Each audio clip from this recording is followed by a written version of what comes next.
All right, ladies and gentlemen, welcome back. My name is Dave. This is the Radical Independent. Thanks for being here today. Got a special guest on the show. One of my favorite guests because he's really smart, and I like people who are smart, who can provide insight and context and real information, all the things that you don't get from the regular media today. He's a guy you may have seen before over on Conflicts of Interest with Kyle Anzalone's great little podcast. And I learned a lot from that show. Plus, he's also assistant editor over at the Libertarian Institute. Please welcome back Connor Freeman, everybody. How are you, Connor? I'm doing great, David. Thank you very much. Great to be back. All right. Yeah, I was running out of air there because it's a big introduction. You're a busy guy these days.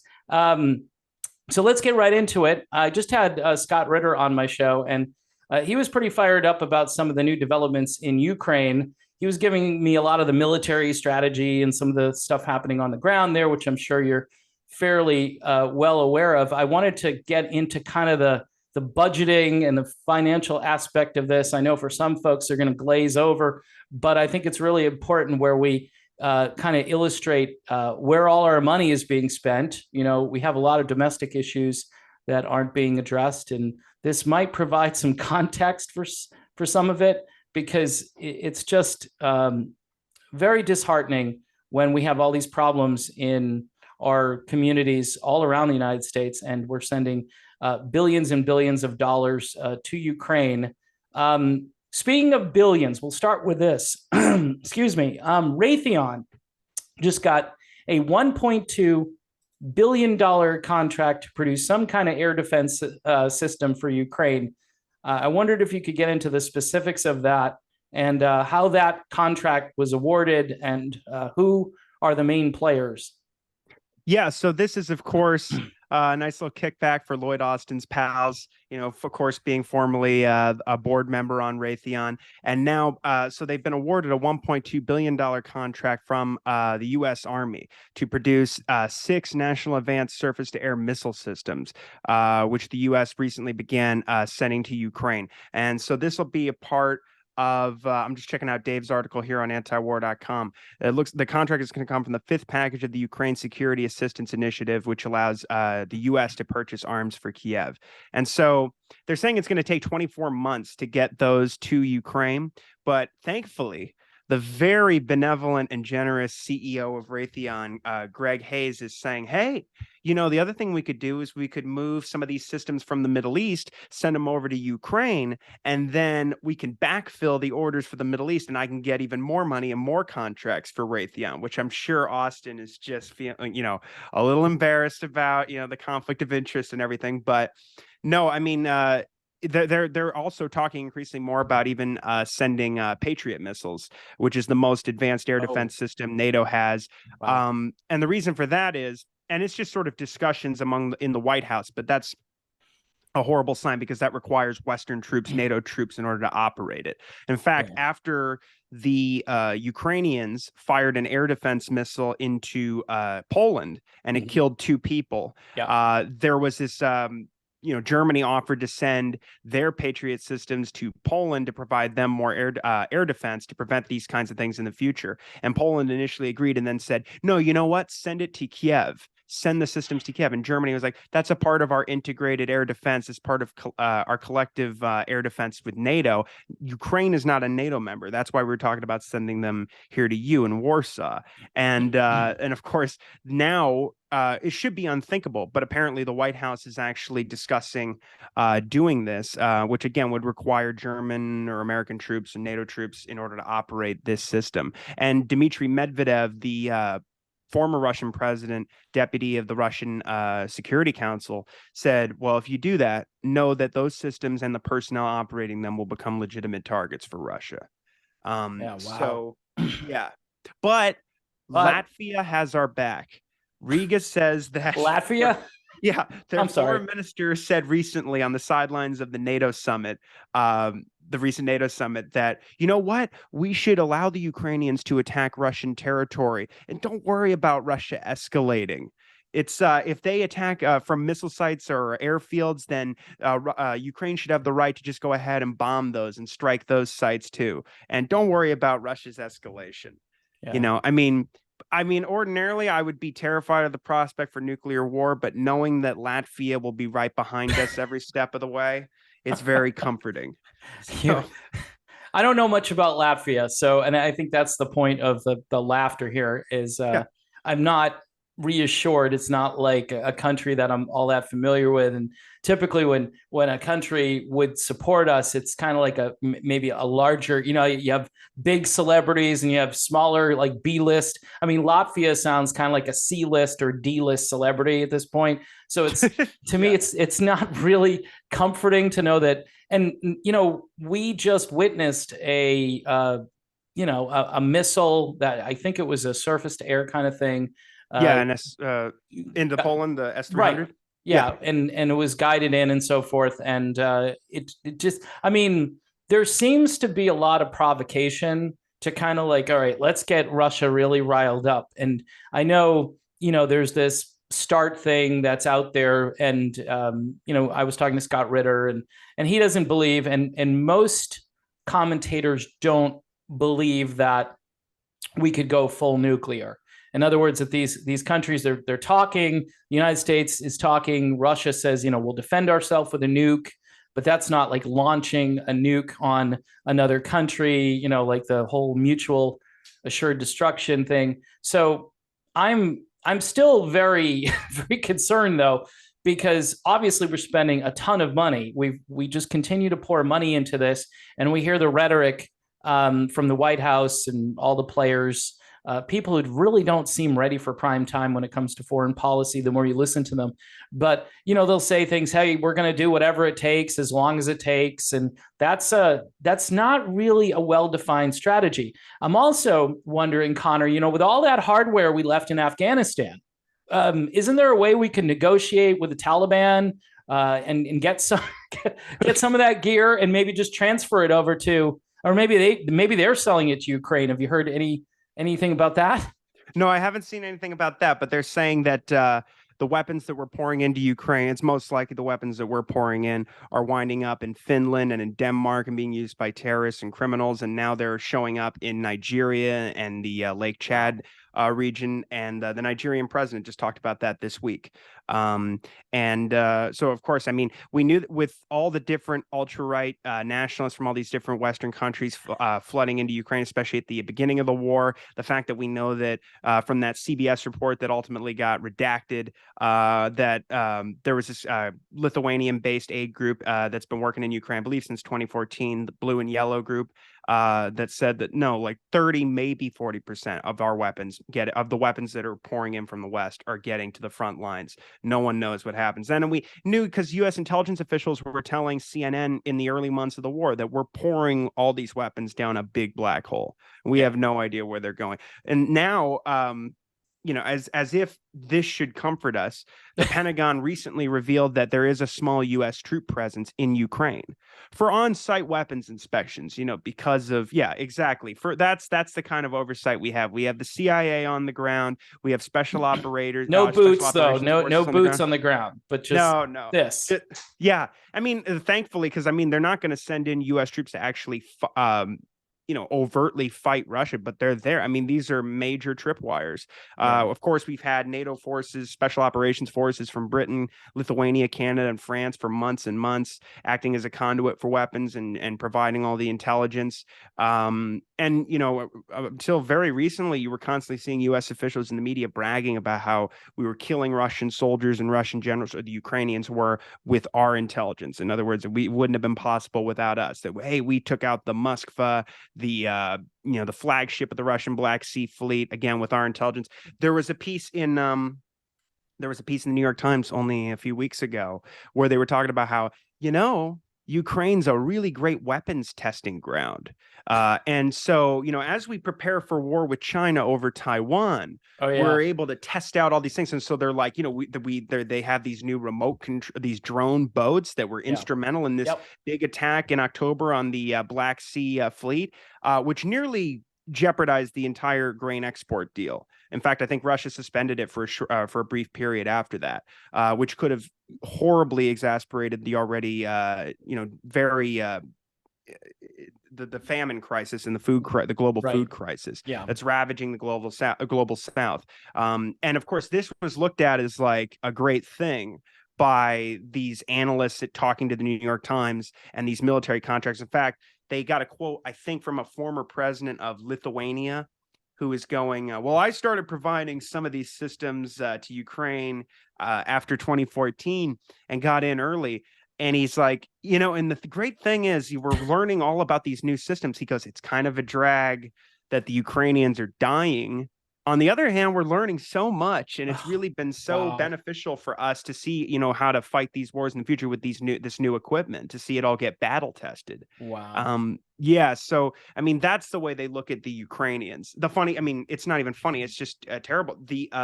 So we constantly encourage attacks on for all intents and purposes, on Russian territory. Like Crimea is Ukraine. That's the official position of the Pentagon and the State Department.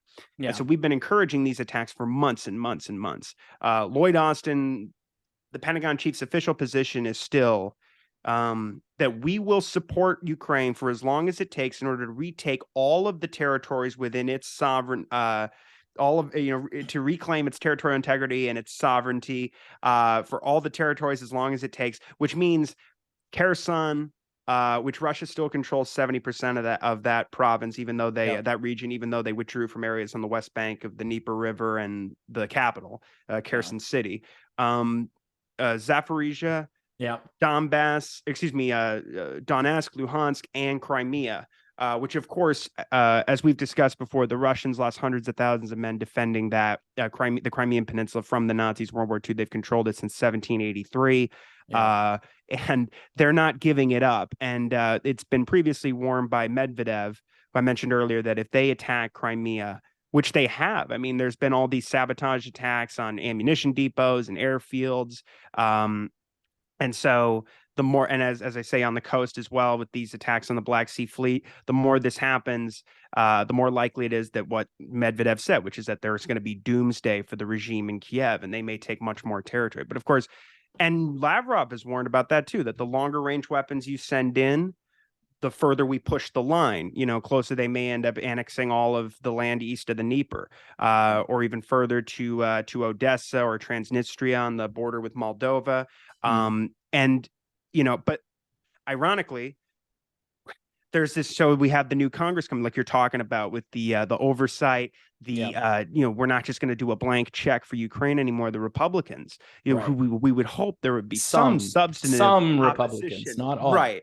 Yeah. Well, yeah, Marjorie Taylor Greene, and I'm not a big fan of Gates or Green necessarily, but Massey, these people have voted against this Ukraine aid, I believe, the whole time. Yeah. And they did introduce a bill, Marjorie Taylor Greene, to audit all the aid we've been sending to Ukraine, which is a great thing. And I think she said if it doesn't pass in this Congress, she'll reintroduce it after the new Congress takes power. But Michael McCall, who I believe is going to be the new chair of the House Foreign Relations Committee, he's saying we need to send them long-range weapons now so that they can really attack Crimea. And that this is the real problem with Biden is he's been slow walking the military aid because he's scared of an escalation. Well, we're not. So that's the majority of the establishment Republican Party. There's just not much difference.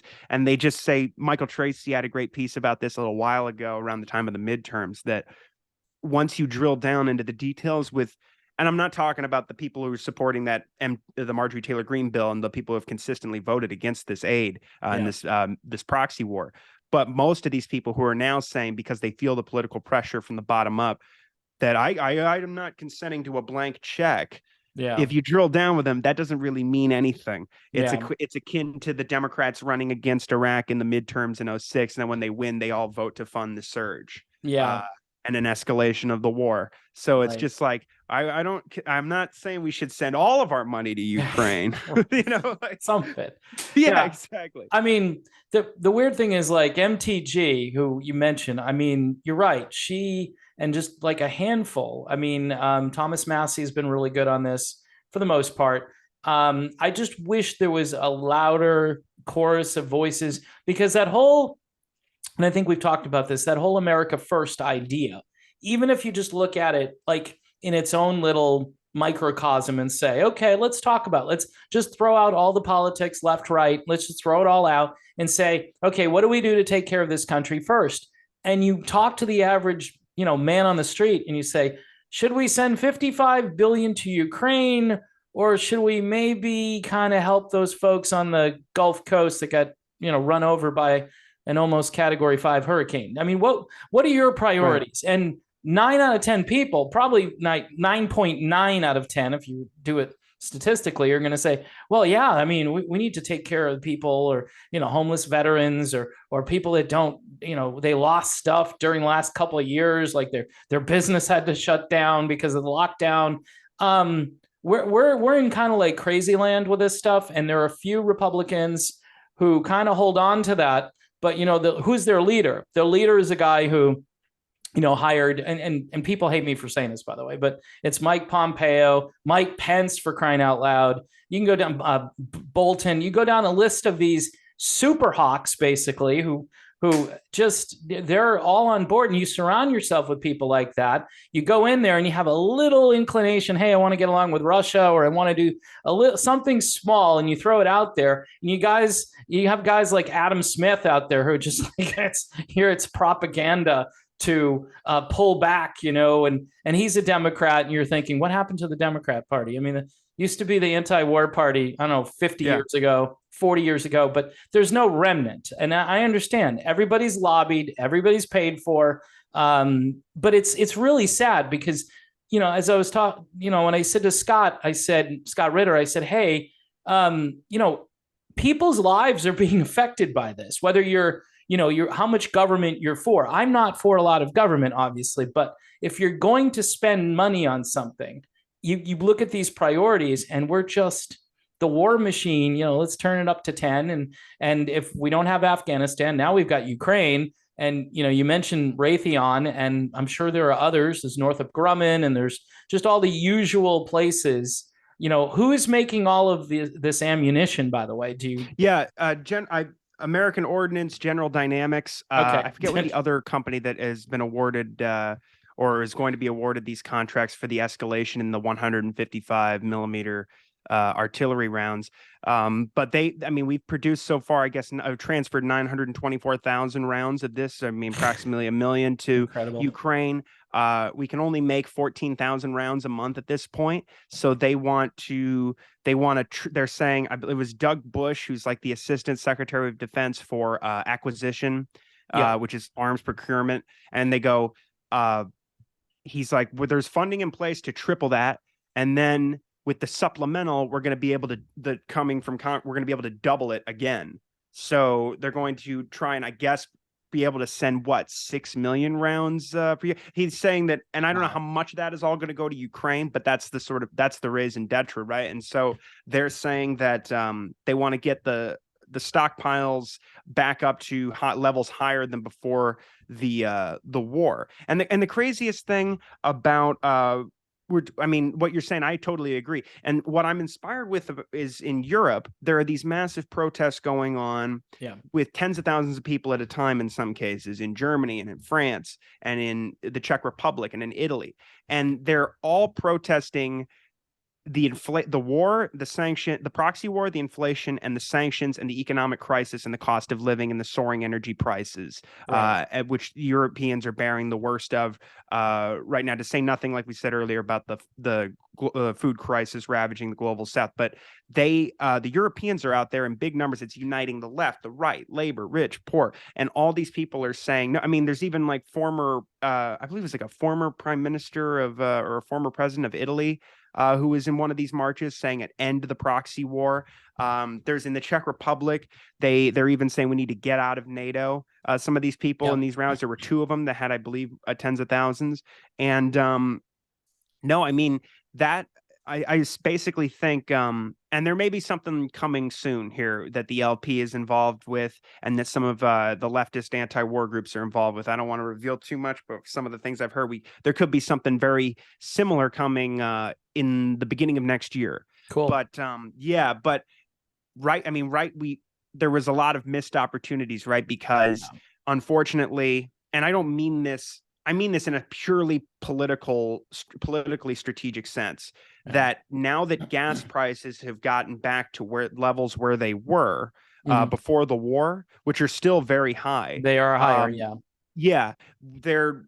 I mean, it would have been great It's for going to us get to worse. get a bunch. Yeah, that's going to, because they just reimposed. I mean, the EU oil embargo and the sanctions on Russian Yeah, and oil they're that the trying to EU do announced. price controls on Right, Russian oil. which That's I'm good. sure Moscow will comply with, Oh yeah, they'll just pump and China and India. a little bit less oil. That's what I'm thinking.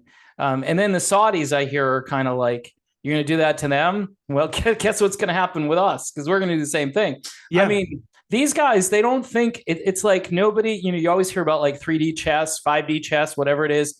yeah. They can't even handle like 2D or 1D. It's They're like, not come even on. playing chess. Yeah, Right. They're checkers again.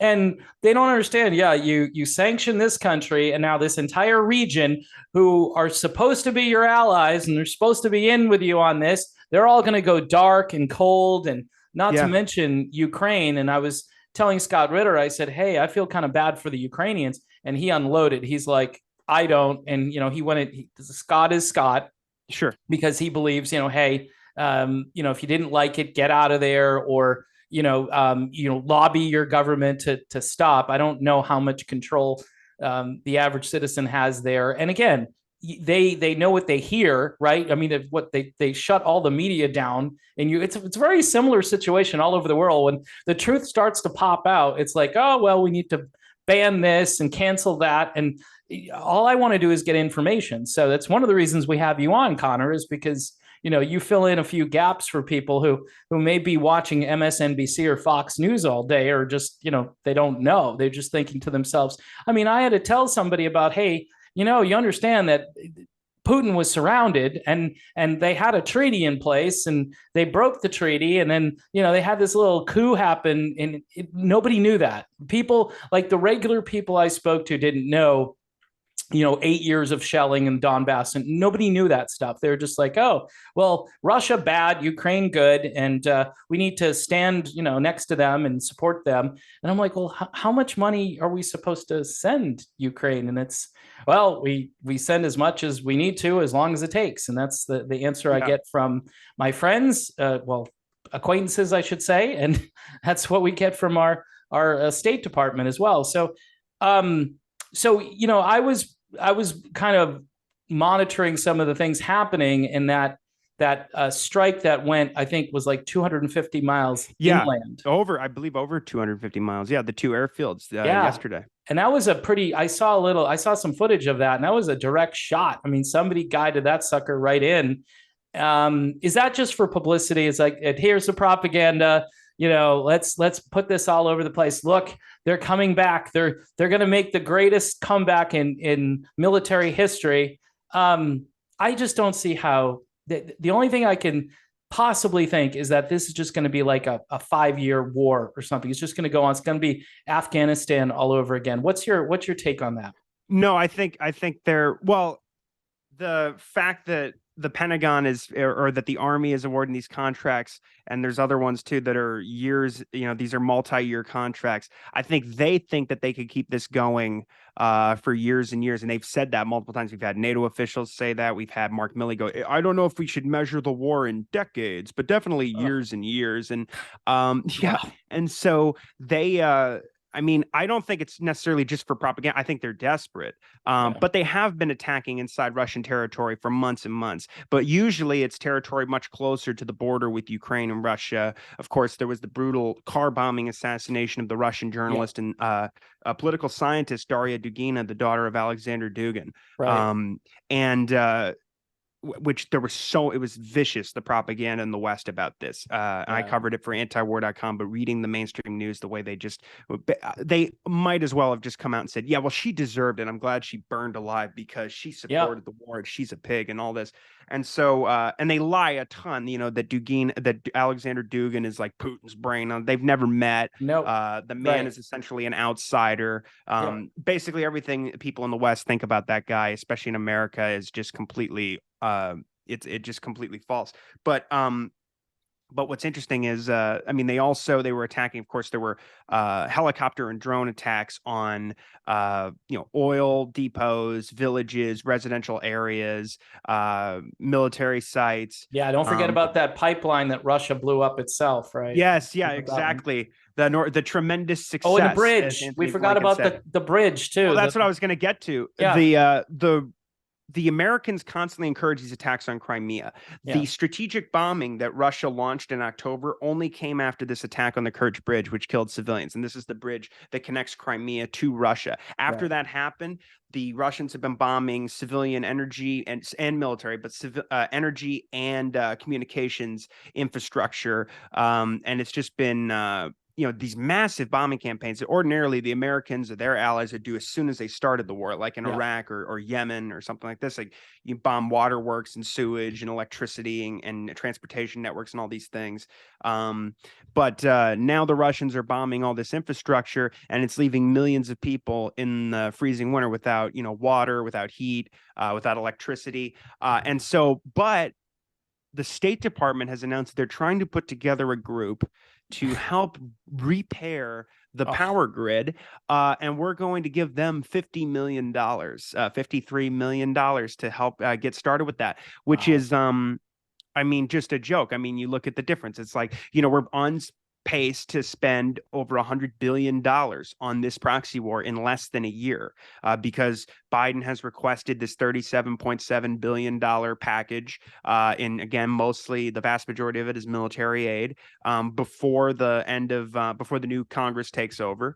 And originally the reports were in NBC News and elsewhere that you had members of Congress from both parties who wanted to do the same thing because they were concerned that the Republicans are gonna want to just restrict or cut the aid. God forbid. All this fear mongering. Kevin McCarthy, the Hawk, said that he wouldn't consider a blank check. Oh my God, the horror. So they were going to do something closer to like 50 or 60 billion dollars, which would have put it up to like 125 or 130 billion dollars in less than a year. And that still, of course, may happen because you remember when Biden in May or April, the bill was passed in May, but when he proposed a $33 billion aid package for Ukraine. Aid's mostly weapons to get these people killed just to bleed Russia. They said, the Democrats went in and added billions of dollars more in weapons, and the Republicans helped do that too. I mean, the Congress increased it to $40 billion.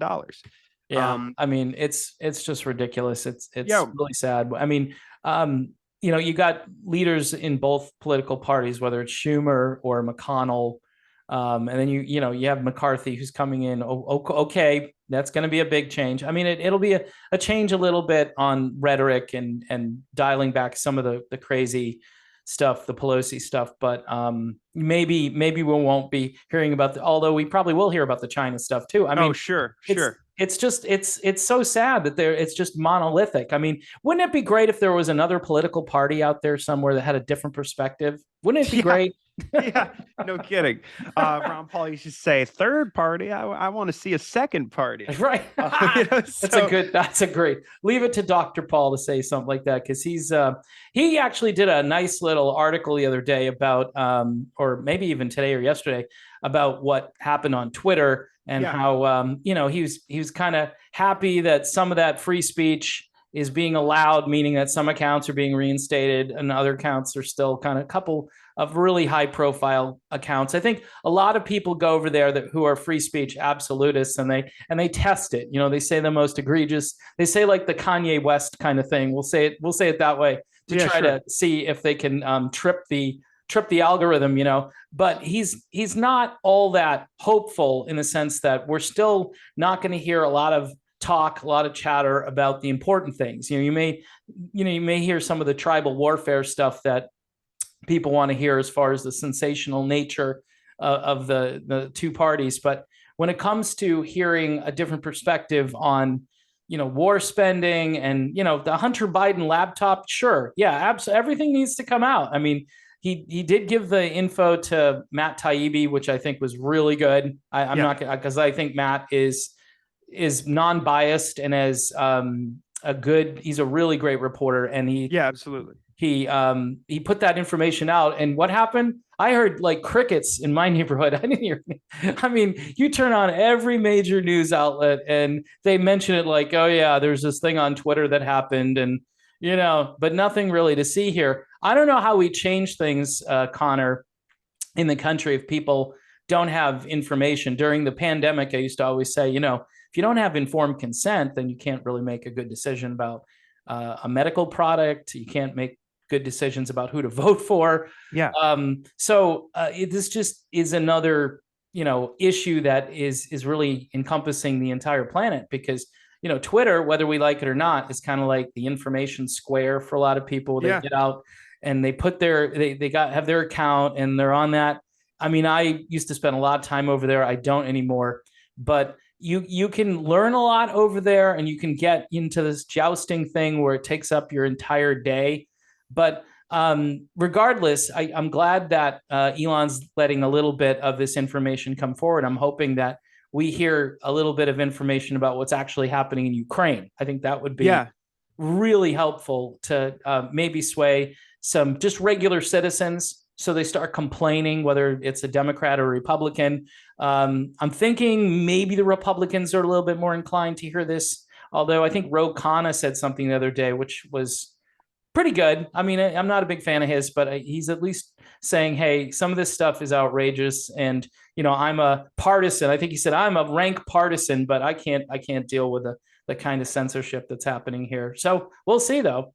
Yeah, no, I mean, well, so there's some new polling that's come out that's very interesting. So the Chicago Council for Global Affairs just conducted a survey that concluded that the number of people who think that Washington should push Zelensky to the negotiating table as soon as possible to end the war is now roughly equal to the other half of the country long as that it says takes. we should arm Ukraine for as long as it takes. Yeah. That was the quote. Yeah, that was what they said in the study. It's obnoxious. Wow. And but it's so I guess the number for the Democrats. My partner Kyle Anslone has a piece about this up at the Libertarian Institute today, and it should be up at antiwar.com as well. Nice. But so basically, the Democrats' numbers are going down as well. It's Republicans primarily here that they're talking about, because it's gone from like 80% consent here, like you're talking about, this indefinite arming of Ukraine, or even just arming Ukraine. The support for that has dropped from 80% to, I believe, now 48% since March, which is huge. And again, it's declining. There's declining support on the other side with the Democrats as well, just at a slower pace. But that's a huge bit of news there, that there may be something, there may be an advantage here, which I mean, we always know there is. It's like when we look at what's going on in Europe, or if you look at just, there is a real anti-war sentiment still in this country. If you look at and just survey all the big shows in the libertarian world and in the leftist world, for everybody from Jimmy Dore to Dave Smith to Max Blumenthal to Tucker Carlson, even at least on certain things, where he's actually pretty good on. I mean, if you watch it, it's almost surreal sometimes to watch his monologues. You can't believe that that's actually on TV. I know you're thinking someone's going to come out with a hook. Yeah, exactly. Like Murdoch, like Rupert Murdoch said, to just come out. All right, Tucker, you're all done, buddy. We put up with this for as long as we could, but now we're going to move Sean Hannity into your seat, Yeah, with like the CIA lapel pin. But there's such energy for that right now, that I think I don't know. I think that there's a real untapped opportunity here, because there's also the great thing about Donald Trump was a horrible mass murderer. And like you said, he was his foreign policy was managed by the neoconservatives, the ones that he hired. He just made deals with me. Yeah. Okay, this is Sheldon Adelson. What does Sheldon want me to? He wants me to make John Bolton my national security advisor. Right. There's a lot of people that like Trump that follow my channel. So I try to be, because they'll always leave comments like, you just don't like him.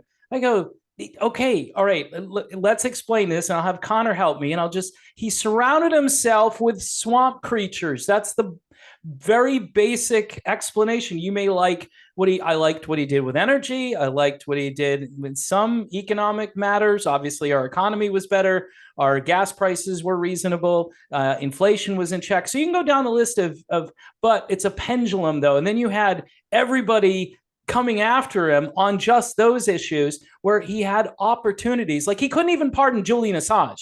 I mean, come on, man. to quote No, Joe no. I mean, Biden. he's the one who had him taken out of the Ecuadorian embassy and thrown into Belmarsh prison Yeah, and condemned him to the right. worst dungeons of the empire. Yeah, And so now, I mean, and of course, Biden hasn't changed that at all, even though Obama wouldn't even do that because of the precedent that it would set.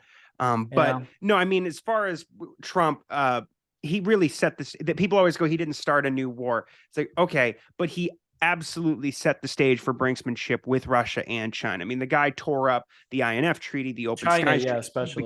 He especially. began arming, but even Ukraine. I mean, Yeah. he began arming even Russia, I should say. He began arming Ukraine, something that Obama wouldn't do even after the coup. Oh, yeah, that's Uh, right. Yep. expanded the CIA clandestine operations program there in Ukraine, training them, preparing them for war with Russia. He began, And all I these, mean, and what's ironic is all these organizations, then all the ones that he helped, facilitate all these things with, then they all turn in on him. You know what I mean? Because he yeah, wasn't, for whatever, because he wasn't part of the group. That's all that is. It's yeah. not like you're not in this group. You don't speak like us. You say stuff that politicians aren't supposed to say, so we're going to get rid of you. Now, before I forget, I wanted to ask you, because this is another thing that's going to drive people crazy, and I do it on purpose to just drive some people crazy. But so Ron DeSantis is a big deal right now. Yeah. He's a big deal, but nobody knows, or at least some people know, his foreign policy. What do you know about Ron DeSantis's foreign policy? Well, there's a really great article that Daniel Larison wrote recently about it responsible statecraft called "What Would a Ron DeSantis or What Would a DeSantis Foreign Policy Look Like?" And it's a terrific rundown of it. Essentially, the guy is a Tom Cotton neocon when it comes to Iran, for instance. He wrote an op-ed when he was in Congress with Tom Cotton, urging against the JCPOA and ramping up and encouraging that we ramp up sanctions and basically prepare for war with Iran.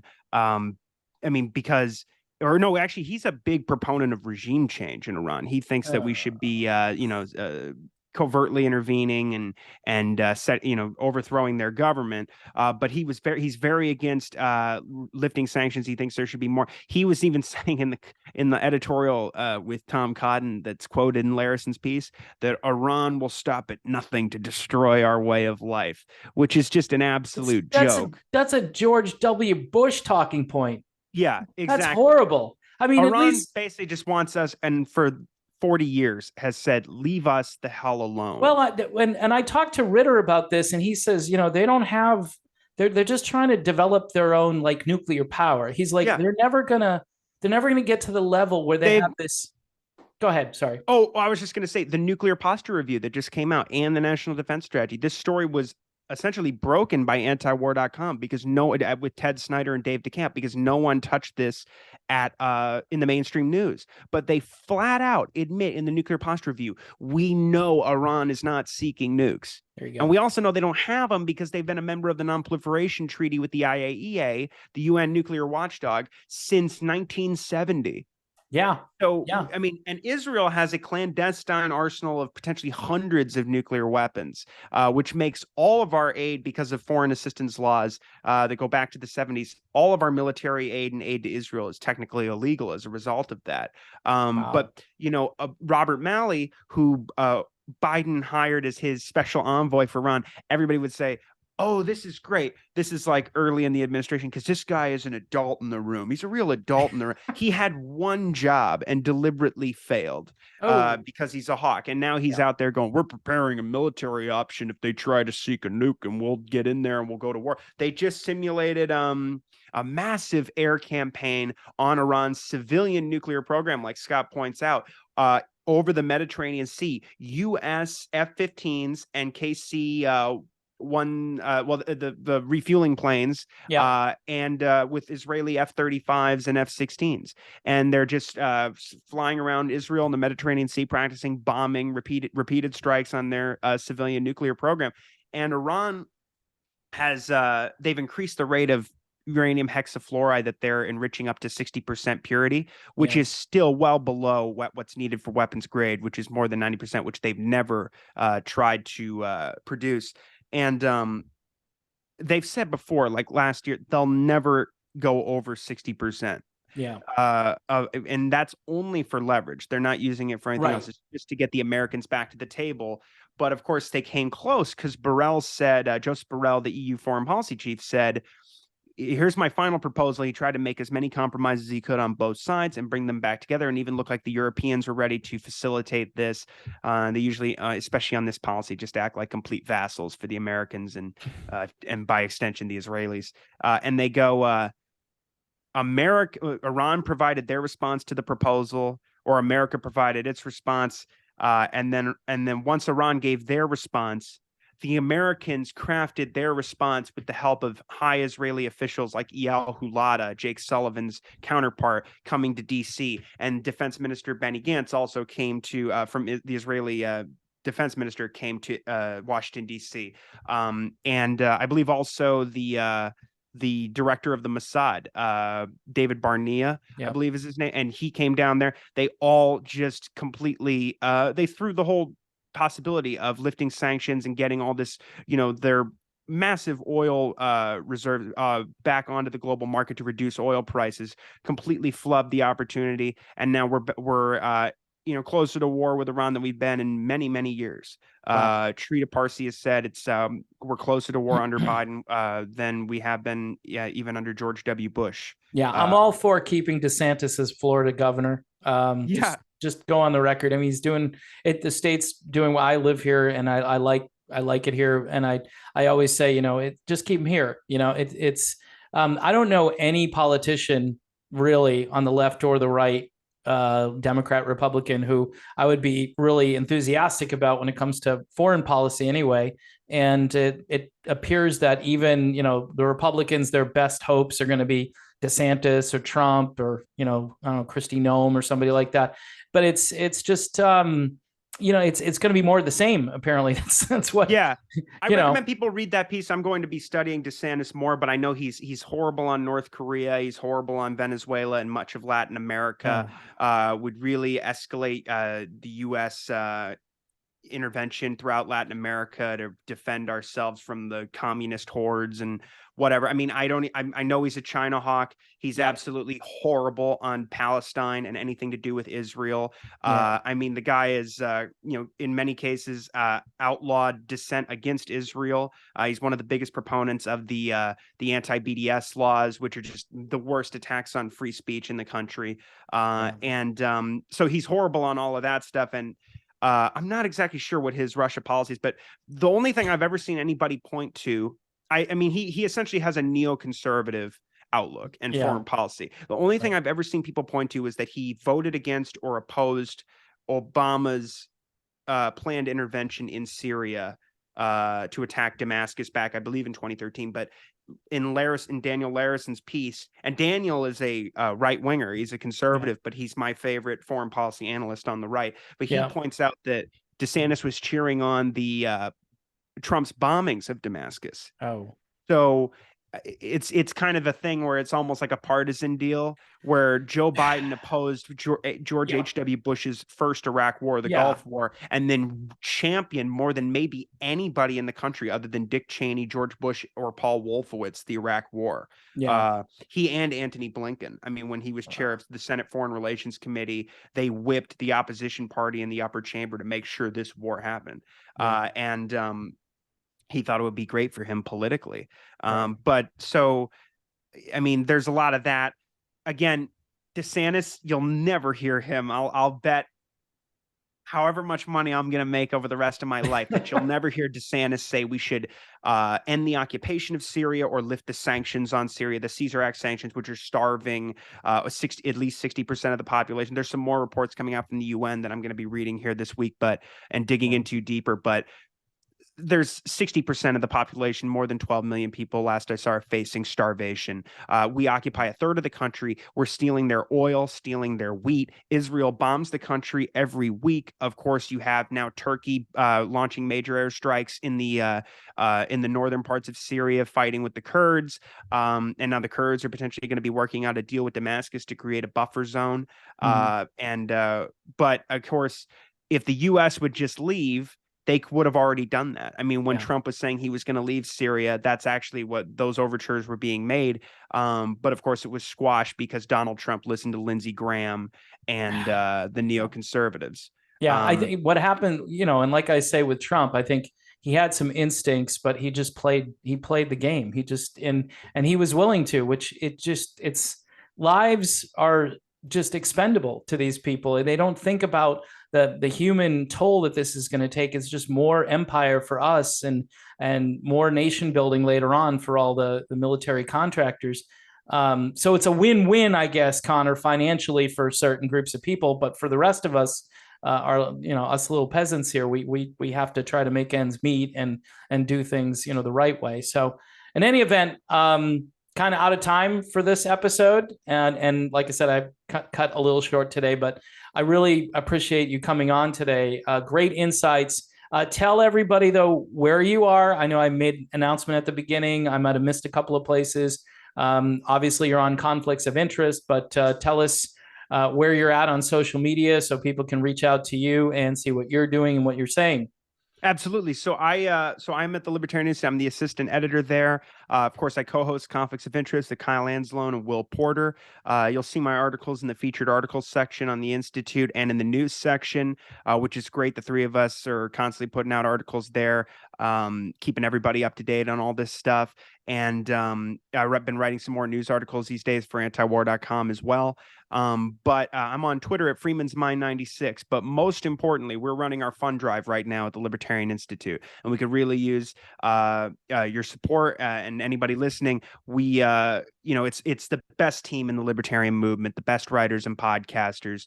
We have Kyle, Will, me, Patrick McFarlane, who is the leading expert on the Uyghur genocide propaganda, which is essentially the WMDs of the coming war with China. And Pat has just rebranded his show. It's called Vital Dissent, which is focusing on what we were just talking about, Cool.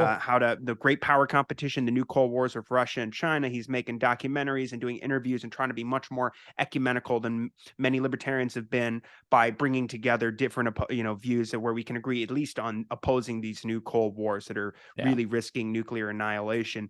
Keith Knight, our managing editor, has a fantastic book out right now called The Voluntarist Handbook, which is just a series of brilliant essays by some of the best anarcho-capitalist and libertarian thinkers, anarchist thinkers you'll ever read. And he hosts the Don't Tread on Anyone podcast, which is, he covers everything: foreign policy, history, philosophy, and current events. It's one of my favorite shows. And of course, we have the Scott Horton Show. Yeah. And Scott's working on a new book called Provoked, I'm going to blank on the subtitle, but how it's like how Provoked is already a good. Ukraine is America's fault, something like that. Oh. And right. And so and of course, and so we've got a ton of books. You can get books signed by Scott, and we've got all kinds of goodies for people to get, t-shirts and mugs and bags and these kinds of things. And please check us out. We're running a lot more content now, and we've got the best writers in the business. Jim Bovar, one of the greatest investigative reporters alive today. Nice. Lori Calhoun is just one of the most brilliant analysts of foreign policy I've ever read. She's our senior fellow now and putting out a lot of exciting content. Please head over to the Libertarian Institute and give us some help if you can. We'd really appreciate it. All right. Awesome, Connor, as usual, and a lot of great information. And I hope you have a great holiday season if I don't talk to you before whatever holiday it is that you celebrate. No, I'm sure we will. But thank you very much. And you too, David. All right.